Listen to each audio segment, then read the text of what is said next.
तमाम बेहतरीन सॉन्ग अली गुल सांगी जो अदा एजाज मलाज फरमाइश के आज खिदमत में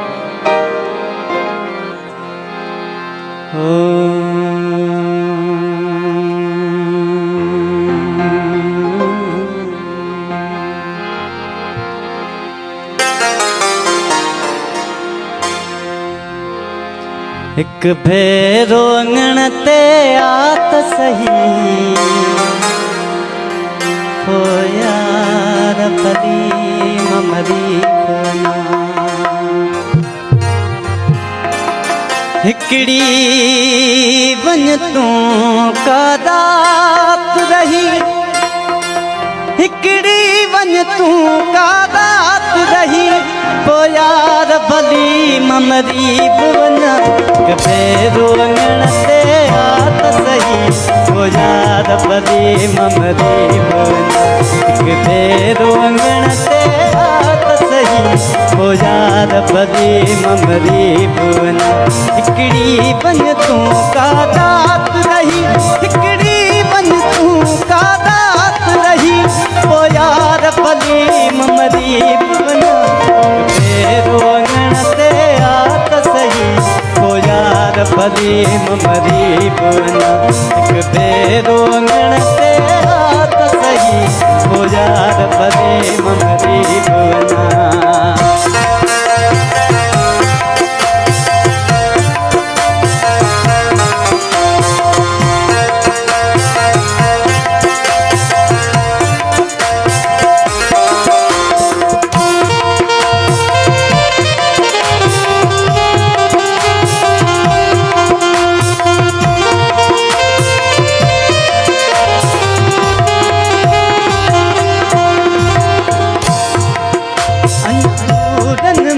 सुवारी दे या बाग बतन ते वारी दे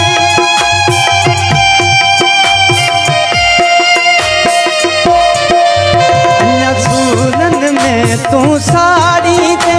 या बाग बतन ते वारी दे सबरी तबरी तू आओ कही ओ यार भली ममरी बुवना मेरो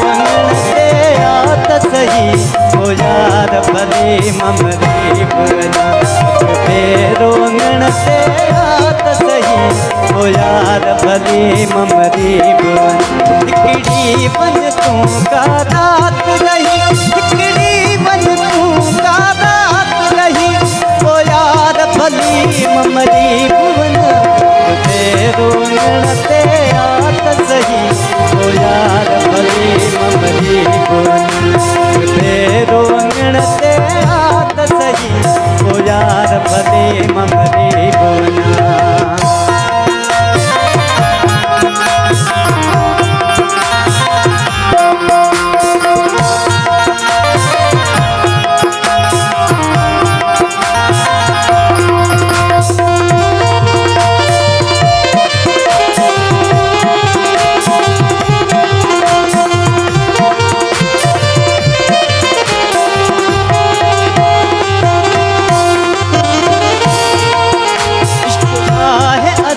खंड को तो नथी बिलड़ी लगे ही देखे सा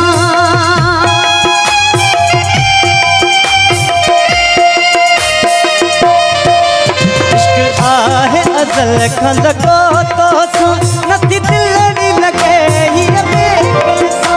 कोठे तपरी तू आओ लही ओ यार भली ममरी बुना भेरो अंगण ते सही हो यार भली ममरी बुना भेरो अंगण ते आत सही हो यार भली ममरी बुना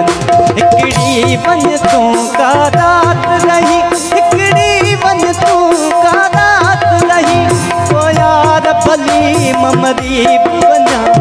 भेरो अंगण ते आत सही हो यार भली ममरी बुना भेरो अंगण ते आत सही हो यार भली ममरी